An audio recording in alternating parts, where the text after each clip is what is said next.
চায়নাতে বাংলা ভাষা পড়াচ্ছি এবং সেখানে ছেলেমেয়েরা বাংলা ভাষা শিখছে। চীনের 6টি বিশ্ববিদ্যালয়ে বাংলা ভাষা পড়ানো হচ্ছে, অথচ বাংলাদেশে এখনও কিন্তু ভাষানীতি হয়নি। ভাষার জরিপ এবং ভাষানীতি কেন হয়নি? আপনার কাছে কি মনে হয় এই ব্যর্থতার দায় আসলে কাকে দিবেন? নিশ্চয়ই দায় আমাদের সকলের। এটা শুধু সরকারের দায় নয়, অবশ্যই তাদের সরকারের যারাই ছিলেন এত বছর তাদের দায় তো আছে, সেই সঙ্গে আমাদেরও, কারণ আমরা সেইভাবে বিষয়টা তুলে ধরতে পারিনি। একটা জিনিস দেখেন যে আমি চায়নাতে বাংলা ভাষা পড়াচ্ছি এবং সেখানে ছেলেমেয়েরা বাংলা ভাষা শিখছে।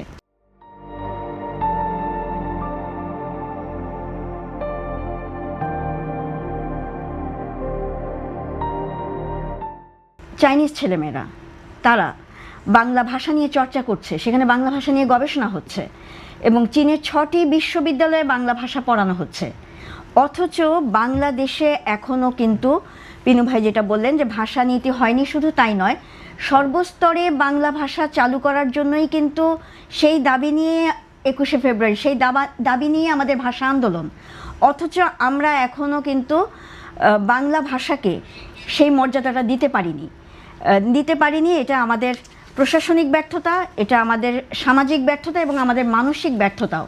আমরা এখনও আমাদের ছেলেমেয়েরা ইংলিশ মিডিয়ামে পড়ে, ক্ষতি নেই, কিন্তু তারপরে আমরা যখন খুব গর্বের সঙ্গে বলি আমার ছেলে বাংলা জানে না, আমার ছেলে বাংলায় খুব দুর্বল, এই কথা বলে আমরা রীতিমতো গৌরব অনুভব করি। এই যে ভুল একটা ভ্রান্ত একটা গৌরব, একটা মিথ্যা আশ্রয় নেয়া, এই বিষয়টাই আসলে আমাদেরকে পিছিয়ে দিয়েছে।